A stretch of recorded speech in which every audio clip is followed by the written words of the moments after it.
ನಮಸ್ತೆ ವೀಕ್ಷಕರೇ, ನಾನು ನಿಮ್ಮ Meeta crystal numerologist. Meeta crystal numerologist YouTube ಚಾನಲ್ಗೆ ಸ್ವಾಗತ. ಇದೇ ಆಗಸ್ಟ್ 2ನೇ ತಾರೀಕು ಮೊದಲಿಗೆ ಶುಕ್ರ ಸಿಂಹ ರಾಶಿಯಿಂದ ಕನ್ಯಾ ರಾಶಿಗೆ ಪ್ರವೇಶ ಮಾಡ್ತಿದ್ದಾನೆ. ಮತ್ತೆ ಇದೇ 3ನೇ ತಾರೀಕು ಕುಜ ವೃಷಭ ರಾಶಿಯಿಂದ ಮಿಥುನ ರಾಶಿಗೆ ಪ್ರವೇಶ ಮಾಡ್ತಿದ್ದಾನೆ. ಇದೇ ಆಗಸ್ಟ್ 6ನೇ ತಾರೀಕು ಬುಧ ಮಿಥುನ ರಾಶಿಯಿಂದ ಕಟಕ ರಾಶಿಗೆ ಪ್ರವೇಶ ಮಾಡ್ತಿದ್ದಾನೆ. ಮತ್ತೊಂದು ಸತಿ ಇದೇ ಆಗಸ್ಟ್ 23ನೇ ತಾರೀಕು ಬುಧ ಕಟಕ ರಾಶಿಯಿಂದ ಸಿಂಹ ರಾಶಿಗೆ ಪ್ರವೇಶ ಮಾಡ್ತಿದ್ದಾನೆ. ಕೊನೆಯದಾಗಿ ಸೂರ್ಯ 17ನೇ ತಾರೀಕು ಅವನದೇ ರಾಶಿಯಾದಂಥ ಸಿಂಹ ರಾಶಿಗೆ ಪ್ರವೇಶ ಮಾಡ್ತಿದ್ದಾನೆ. ಕಟಕ ರಾಶಿಯಿಂದ ಸಿಂಹ ರಾಶಿಗೆ ಪ್ರವೇಶ ಮಾಡ್ತಿದ್ದಾನೆ. ಒಟ್ಟಾರೆ ಗ್ರಹಗಳ ಒಂದು ಬದಲಾವಣೆಯಿಂದ ಯಾವೆಲ್ಲ ಶುಭ ಅಶುಭ ಫಲಗಳು ಆಗತ್ತೆ ಅಂತ ನಿಮ್ಮ ರಾಶಿಯಲ್ಲಿ ನೋಡೋಣ. ಗ್ರಹಗಳ ಬದಲಾವಣೆಯಿಂದ ನಿಮ್ಮ ರಾಶಿಗೆ ಶುಭ ಅಶುಭ ಫಲಗಳನ್ನ ನೋಡ್ತಾ ಹೋಗೋಣ. ಮೀನರಾಶಿಯ ರಾಶಿಯಾಧಿಪತಿ ಗುರು, ರಾಶಿಯಾಧಿಪತಿಯಾಗಿ ಜೊತೆಗೆ 10ನೇ ಅವನಾಗಿ, ರಾಶಿಗೆ 10ನೇ ಅವನಾಗಿ 5ನೇ ಮನೇಲಿರೋದು ಬಹಳಷ್ಟು ಪ್ರಯೋಜನ ಅನ್ನೋದಕ್ಕಿಂತ ಲಾಭ ಅಂತ ಹೇಳ್ಬೋದು. ನೇರ 9ನೇ ದೃಷ್ಟಿ ಗುರು ರಾಶಿಗೆ ನೋಡ್ತಾ ಹೋಗ್ತಾನೆ. ಹಾಗಾಗಿ ಮೀನರಾಶಿಯವ್ರಿಗೆ ಯಾವುದೇ ಕೆಲಸ ಕಾರ್ಯದಲ್ಲೂ ಕೂಡ ಜಯವನ್ನ ನೋಡ್ತಾ ಹೋಗ್ತೀರಿ. ಜೊತೆಗೆ 12ನೇ ಮನೆ ಶನಿ, ವ್ಯಯಸ್ಥಾನಾಧಿಪತಿ ಶನಿ ರಾಶಿಯಲ್ಲಿರೋದ್ರಿಂದ ಸ್ವಲ್ಪ ಆರೋಗ್ಯದಲ್ಲಿ ಏರುಪೇರಾಗ್ಬೋದು. ಆದರೆ ಕೆಲಸ ಕಾರ್ಯಗಳು ಸ್ವಲ್ಪ ನಿಧಾನಗತಿಯಲ್ಲಾದರೂ ಎಲ್ಲೋ ಒಂದು ಕಡೆ ಪಾಸಿಟಿವ್ ಆಗುವಂಥ ಚಾನ್ಸಸ್ಸು ಅತಿ ಹೆಚ್ಚಾಗಿರುತ್ತೆ. ಜೊತೆಗೆ 3ನೇ ಮನೆ, 2ನೇ ಮನೆ ಧನಸ್ಥಾನಾಧಿಪತಿ ಕುಜ 4ನೇ ಮನೆಯಲ್ಲಿ ಬುಧನ ಮನೆಯಲ್ಲಿರೋದ್ರಿಂದ ಖಂಡಿತವಾಗ್ಲೂ ಪ್ರಾಪರ್ಟಿ ವಿಷಯ ಅಂತ ಬಂದಾಗ ದುಡ್ಡು ಕಾಸನ್ನು ಅತಿ ಹೆಚ್ಚು ನೋಡ್ತಕ್ಕಂಥವ್ರೆ ಮೀನರಾಶಿಯವರಾಗಿರ್ತಾರೆ. ಅದರಲ್ಲೂ ಆಗಸ್ಟ್ ತಿಂಗಳಲ್ಲಿ 2ನೇ ಧನಸ್ಥಾನಾಧಿಪತಿ ಕುಜ 4ನೇ ಮನೆಗೆ ಹೋಗಿರೋದು ಸಿಕ್ಕಾಪಟ್ಟೆ ಪಾಸಿಟಿವ್ ಅಂತ ಹೇಳ್ಬೋದು. ಮನೆ ಕಟ್ಟುವಂಥದ್ದು, ಮನೆ ತಗೊಳ್ಳೋ ಅಂಥದ್ದು, ಯಾರಾದರೂ ರಿಯಲ್ ಎಸ್ಟೇಟ್ ಮಾಡ್ತಿದ್ರೆ ಮೀನರಾಶಿಯವರು ಅದರಲ್ಲಿ ಬಹಳ ದುಡ್ಡು ಕಾಸು ಲಾಭವನ್ನು ನೋಡ್ತಕ್ಕಂಥದ್ದು, ಅತಿ ಹೆಚ್ಚು ಲಾಭವನ್ನು ಮಾಡುವಂಥ ಒಂದು ತಿಂಗಳು ಆಗಸ್ಟ್ ತಿಂಗಳಾಗಿರುತ್ತೆ. ಜೊತೆಗೆ 5ನೇ ಮನೆ ಗುರು ರಾಶಿಯಾಧಿಪತಿ ಗುರು 5ನೇ ಮನೆಗೆ ಹೋಗಿರೋದ್ರಿಂದ ಮನೆಯಲ್ಲಿ ಶುಭ ಕಾರ್ಯಗಳು, ಮದುವೆಗಳಾಗೋದು, ಮಕ್ಕಳಾಗೋದು, ಮಕ್ಕಳಿಂದ ಲಾಭ ತರ್ತಕ್ಕಂಥದ್ದು, ಮಕ್ಕಳಿಗೆ ಒಳ್ಳೆ ಕೆಲಸ ಕಾರ್ಯಗಳಾಗೋದು, ಇವೆಲ್ಲವೂ ಕೂಡ ಮೀನರಾಶಿಯವರಿಗೆ ಪಾಸಿಟಿವ್ ತಂದ್ಕೊಳ್ಳುವಂಥ ವಿಷಯ ಆಗಿರುತ್ತೆ. ಜೊತೆಗೆ ನೋಡಿ 6ನೇ ಮನೆ ಅಂತ ಬಂದಾಗ 6ನೇ ಮನೆಯಲ್ಲಿ ಸೂರ್ಯ ಮತ್ತೆ ಬುಧ, ಯಾಕಂದ್ರೆ 4ನೇ ಮನೆ ಬುಧ, ಅದೇ ರೀತಿ ಸಪ್ತಮಾಧಿಪತಿ ಬುಧ 6ನೇ ಮನೆಗೆ ಬಂದಿರೋದ್ರಿಂದ ಕಾನೂನಿಂದ ಸ್ವಲ್ಪ ತೊಂದರೆಗಳನ್ನ ಎದುರಿಸ್ಬೇಕಾಗತ್ತೆ. ಜೊತೆಗೆ ಸೂರ್ಯ ಕೂಡ 6ನೇ ಮನೇಲಿ ಇರೋದ್ರಿಂದ ಕೆಲವೊಂದು ಕೋರ್ಟ್ ಕೇಸು ಪ್ರಾಬ್ಲಮ್ಸ್ ಇದ್ರೆ ಅದೆಲ್ಲ ಒಂದ್ ಕಡೆ ಹೆಚ್ಚಾಗ್ತಾ ಹೋಗ್ತದೆ.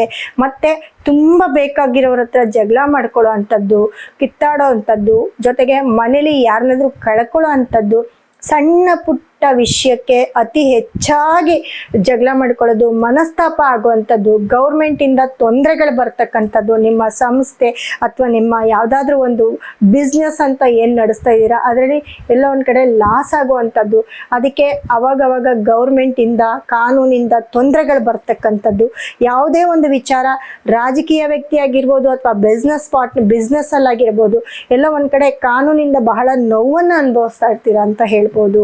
ಜೊತೆಗೆ 7ನೇ ಮನೆಯಲ್ಲಿ ಶುಕ್ರ ಇರ್ತಾನೆ. ಶುಕ್ರ ಬಂದು 3ನೇ ಮನೆಯವನಾಗಿರ್ತಾನೆ. ಜೊತೆಗೆ 8ನೇ ಮನೆಯವನು ಸಪ್ತಮದಲ್ಲಿದ್ದಾಗ ಹೆಂಡತಿಯಿಂದ ಗಂಡನಿಗೆ ಅಥವಾ ಗಂಡನಿಂದ ಹೆಂಡತಿಗೆ ಯಾವುದೋ ಒಂದು ಲಾಭವನ್ನು ನೋಡ್ತಾ ಹೋಗ್ತೀರಾ ಅಂತ ಹೇಳ್ಬೋದು.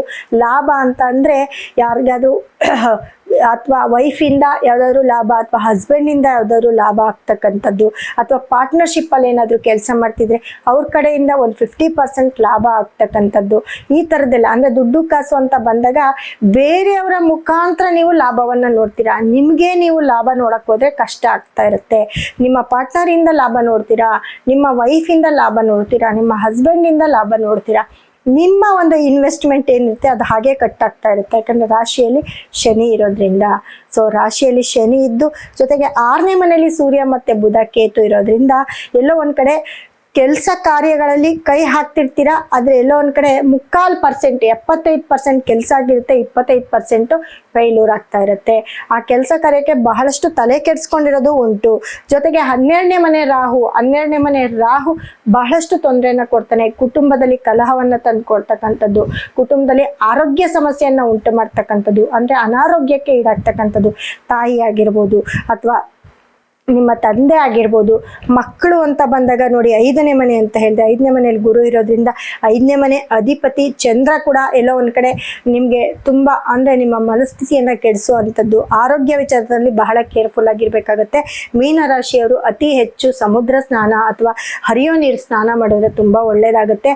ಮತ್ತು ಈ ಒಂದು ಆಗಸ್ಟ್ ತಿಂಗಳಲ್ಲಿ ಮೀನರಾಶಿಯವರು, ಯಾಕಂದರೆ ಶುಕ್ರ ನಿಮಗೆ ಸಪ್ತಮದಲ್ಲಿರ್ತಾನೆ, ಅವನು 8ನೇವನಾಗಿ ಸಪ್ತಮಕ್ಕೆ ಬಂದಿರೋದ್ರಿಂದ ಹೆಣ್ಮಕ್ಳು ವಿಚಾರ, ಅಕ್ಕ ತಂಗಿರ ವಿಚಾರ ಆಗಿರ್ಬೋದು, ತಂದೆ ತಾಯಿ, ಚಿಕ್ಕಮ್ಮ ದೊಡ್ಡಮ್ಮ, ಅಕ್ಕ ತಂಗಿ, ಇವ್ರು ಯಾರದೇ ವಿಚಾರದಲ್ಲಿ ಸ್ವಲ್ಪ ಮನಸ್ತಾಪ ಜಾಸ್ತಿ ಬರುತ್ತೆ. ಹಾಗಾಗಿ ಅವ್ರಿಗೆ ಬೇಕಾದಂಗೆ ಖುಷಿ ಪಡಿಸೋಂಥದ್ದು ಅಥವಾ ಅವ್ರನ್ನೆಲ್ಲಾದ್ರೂ ಹೊರಗಡೆ ಕರ್ಕೊಂಡು ಹೋಗ್ತಕ್ಕಂಥದ್ದು ಅಥವಾ ತೀರ್ಥ ಸ್ಥಳಕ್ಕೆ ಭೇಟಿ ಮಾಡ್ತಕ್ಕಂಥದ್ದು, ಇದನ್ನೆಲ್ಲ ಮಾಡಿದ್ರೆ ಒಳ್ಳೇದಾಗತ್ತೆ.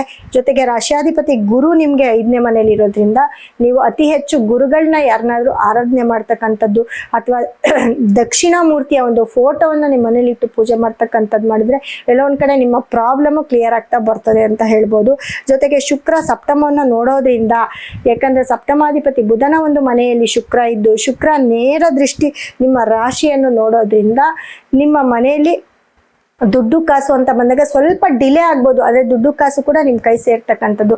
ನಿಮ್ಮ ಸಾಲ ಬಾಧೆ ಜಾಸ್ತಿ ಆಗಿರುತ್ತೆ. ಸಾಲವನ್ನು ಮಾಡ್ಕೊಳ್ಳೋದು, ಸಾಲಕ್ಕೆ ಸಾಲ ಮಾಡ್ಕೊಳ್ಳೋದು, ಲೋನ್ ಜಾಸ್ತಿ ಆಗೋದು, ಇದೆಲ್ಲವೂ ಕೂಡ ಸ್ವಲ್ಪ ಇಕ್ಕಟ್ಟಿನ ಪರಿಸ್ಥಿತಿಗೆ ಸಿಕ್ಕಾಕೊಳ್ಳೋವಂಥ ಚಾನ್ಸಸ್ಸು ಮೀನರಾಶಿಯವರಾಗಿರುತ್ತೆ. ಆದರೆ ಯಾವುದೋ ಒಂದು ಮುಖಾಂತರ ಹೇಳೋದ್ನೆಲ್ಲ ನಿಮ್ಮ ಪಾರ್ಟ್ನರಿಂದ ನೀವು ಗೆಲುವನ್ನು ನೋಡ್ತೀರಿ. ಅಂದರೆ ಒಂದು 50% ನೀವು ಲಾಭದಾಯಕವಾಗಿರ್ತೀರಿ ಅಂತ ಹೇಳ್ಬೋದು. ಅದರಿಂದ ಸ್ವಲ್ಪ ನಿಮ್ಮ ಸಾಲ ಬಾಧೆಯನ್ನು ಕಮ್ಮಿ ಮಾಡ್ಕೊಳ್ಬೋದು, ನಿಮ್ಮ ಬಿಸ್ನೆಸ್ ಡೆವಲಪ್ ಮಾಡ್ಕೊಳ್ಬೋದು. ಹಾಗಂತ 100% ಯಾವುದೇ ಕೆಲಸ ಆಗೋದಿಲ್ಲ. ಯಾವುದಾದ್ರೂ ಪ್ರಾಪರ್ಟಿ ಇದ್ರೆ ಅದನ್ನ ಪರ್ಚೇಸ್ ಮಾಡಿದ್ರೆ ಅಥವಾ ನೀವು ಸೇಲ್ ಮಾಡಿದ್ರೆ ಅದರಲ್ಲಿ ಸ್ವಲ್ಪ ಲಾಭವನ್ನು ನೋಡ್ಬೋದು. ಅದು ಕೂಡ ಎಲ್ಲೋ ಒಂದು ಕಡೆ ಕಾನೂನು ಸಮಸ್ಯೆ ಆಗಿರುತ್ತೆ. ಗೌರ್ಮೆಂಟಿಂದ ಯಾವುದೇ ಪತ್ರಗಳಾಗಿರ್ಬೋದು ಅಥವಾ ಪೇಪರ್ಸ್ ಆಗಿರ್ಬೋದು ರಿಲೀಸ್ ಆಗ್ದಿರ ಅದಕ್ಕೆ ಸ್ವಲ್ಪ ದುಡ್ಡು ಖರ್ಚು ಮಾಡಬೇಕಾಗುತ್ತೆ. ಅದರಿಂದ ಸ್ವಲ್ಪ ತೊಂದರೆಗಳಾಗ್ತಾ ಇರೋದ್ರಿಂದ ಅದು ಕೂಡ ಡಿಲೇ ಆಗುವಂಥ ಒಂದು ಚಾನ್ಸಸ್ಸು ಅತಿ ಹೆಚ್ಚಿರುತ್ತೆ. ಹಾಗಾಗಿ ಮೀನರಾಶಿಯವರು ಅತಿ ಹೆಚ್ಚು ಹೆಣ್ಣು ದೇವಸ್ಥಾನಕ್ಕಾಗಿರ್ಬೋದು, ಹೆಣ್ಣು ದೇವರು ಅಥವಾ ನಿಮ್ಮ ಮನೆ ದೇವರನ್ನ ಅತಿ ಹೆಚ್ಚು ಪೂಜೆ ಮಾಡಿದ್ರೆ ತುಂಬ ಒಳ್ಳೆಯದಾಗುತ್ತೆ. ಅದರಲ್ಲಿ ಈ ಆಗಸ್ಟ್ ತಿಂಗಳಲ್ಲಿ ಬಹಳಷ್ಟು ಶ್ರಾವಣ ಮಾಸದಲ್ಲಿ ಈ ವೆಂಕಟೇಶ್ವರನ ಒಂದು ದರ್ಶನ ಮಾಡೋದು, ತಿಮ್ಮಪ್ಪನ ಒಂದು ಆರಾಧನೆಯನ್ನು ಮಾಡಿದ್ರೆ ಅತಿ ಹೆಚ್ಚು ಪಾಸಿಟಿವ್ನ ನೋಡ್ತೀರಾ ಮೀನರಾಶಿಯವರು. ಜೊತೆಗೆ ಮೀನಿಗೆ ಒಂದು ಊಟವನ್ನು ಹಾಕ್ತಕ್ಕಂಥದ್ದು ಅಥವಾ ಯಾರಾದರೂ ತಿರುಪತಿಗಾಗಿರ್ಬೋದು ಅಥವಾ ವೆಂಕಟೇಶ್ವರನ ವಿಷ್ಣುವಿನ ಒಂದು ಟೆಂಪಲ್ಗೆ ಯಾರಾದರೂ ವಿಸಿಟ್ ಮಾಡಿದ್ರೆ ನಿಮ್ಮ ಕೈಲಾಗಿರೋವಂಥ ಕಾಣಿಕೆಯನ್ನು ಇರೋ ಜಾಗದಲ್ಲೇ ಅವ್ರಿಗೆ ಅರ್ಪಿಸಿದ್ರೆ ತುಂಬ ಒಳ್ಳೆಯದಾಗುತ್ತೆ ಅಂತ ಹೇಳ್ತಾ, ಜೊತೆಗೆ ಪರಿಹಾರವನ್ನು ಮಾಡ್ಕೊಳ್ಳಿ ಅಂತ ಹೇಳ್ತೀನಿ. ಪರಿಹಾರ ಅಂತ ಬಂದಾಗ ಮೀನರಾಶಿಯವರಿಗೆ ಮೊದಲಿಗೆ ನೋಡಿ, ನೀವು ಈ ಯೆಲ್ಲೋ ಕಲರ್ ಅಂದರೆ ಹಳದಿ ಬಣ್ಣವನ್ನು ಅತಿ ಹೆಚ್ಚು ಯೂಸ್ ಮಾಡ್ತಕ್ಕಂಥದ್ದು, ಮನೆಯಲ್ಲಿ ಗಂಧ ಪುಷ್ಪವನ್ನು ಅತಿ ಹೆಚ್ಚು ಯೂಸ್ ಮಾಡ್ತಕ್ಕಂಥದ್ದು, ಮನೆಯಲ್ಲಿ ಸದಾ ನಿಮ್ಮ ಮನೆಯಲ್ಲಿ ಒಂದು ಸ್ಪೂನ್ ಹನಿ ಅಂದರೆ ಜೇನುತುಪ್ಪವನ್ನು ದಿನಾ ಬೆಳಗ್ಗೆ ಎದ್ದು ನೀವು 1 ಸ್ಪೂನ್ ಜೇನುತುಪ್ಪವನ್ನು ತಗೊಂಡ್ರೆ ಅದು ಕೂಡ ನಿಮ್ಮ ಪಾಸಿಟಿವ್ ಜಾಸ್ತಿ ಆಗ್ತಾ ಹೋಗುತ್ತೆ. ನಾವೇನು ತಿಂತೀವಿ, ನಾವೇನು ಡ್ರೆಸ್ ಯೂಸ್ ಮಾಡ್ತೀವಿ, ನಾವೇನು ಕಲರ್ ಯೂಸ್ ಮಾಡ್ತೀವಿ ಅದರಲ್ಲೂ ಕೂಡ ನಮ್ಮ 50% ಪಾಸಿಟಿವ್ ಆಗ್ತಾ ಹೋಗುತ್ತೆ. ಅದೃಷ್ಟವನ್ನು ನೋಡ್ತಾ ಇರ್ತೀರಿ. ಜೊತೆಗೆ ನೀವು ಅತಿ ಹೆಚ್ಚು ಈ ವೆಂಕಟೇಶ್ವರ, ತಿಮ್ಮಪ್ಪ, ಗೋವಿಂದ ನಾಮಾವಳಿಯನ್ನು ಅತಿ ಹೆಚ್ಚು ಕೇಳ್ತಾ ಇದ್ರೆ ಏನೂ ಬೇಡ, ಬೆಳಗ್ಗೆ ಎದ್ದು ಈ ವೆಂಕಟೇಶ್ವರ ಸುಪ್ರಭಾತವನ್ನು ಕೇಳಿದ್ರು ಕೂಡ ತುಂಬ ಪಾಸಿಟಿವ್ ಅಲ್ಲಿ ಇರ್ತೀರಿ. ಈ 1 ತಿಂಗಳು ಬಿಡ್ದಂಗೆ ನೀವು ಈ ವೆಂಕಟೇಶ್ವರನ ಸುಪ್ರಭಾತವನ್ನು ಕೇಳ್ತಾ ಬನ್ನಿ. ಬೆಳಗ್ಗೆ ಎದ್ದು ನೀವಿರೋ ಜಾಗದಲ್ಲಿ ಸುಮ್ಮನೆ ಪ್ಲೇ ಮಾಡ್ಕೊಳ್ಳಿ. ಇಲ್ಲ ವಾಕಿಂಗ್ ಹೋಗ್ತಿರ್ತೀರಾ ಅದನ್ನು ಪ್ಲೇ ಮಾಡ್ಕೊಳ್ಳಿ. ಖಂಡಿತ ಅದು ಕಿವಿಯಲ್ಲಿ ಕೇಳಿದ್ರು ಕೂಡ ತುಂಬ ಒಳ್ಳೆಯದಾಗುತ್ತೆ, ತುಂಬ ಒಳ್ಳೆ ರಿಸಲ್ಟನ್ನು ನೋಡ್ತೀರಾ ಅಂತ ಹೇಳ್ತಾ ನಮ್ಮ ಒಂದು ಪರಿಹಾರವನ್ನು ಕೂಡ ಮಾಡ್ಕೊಳ್ತೀರಿ ಅಂತ ಹೇಳ್ತೀನಿ.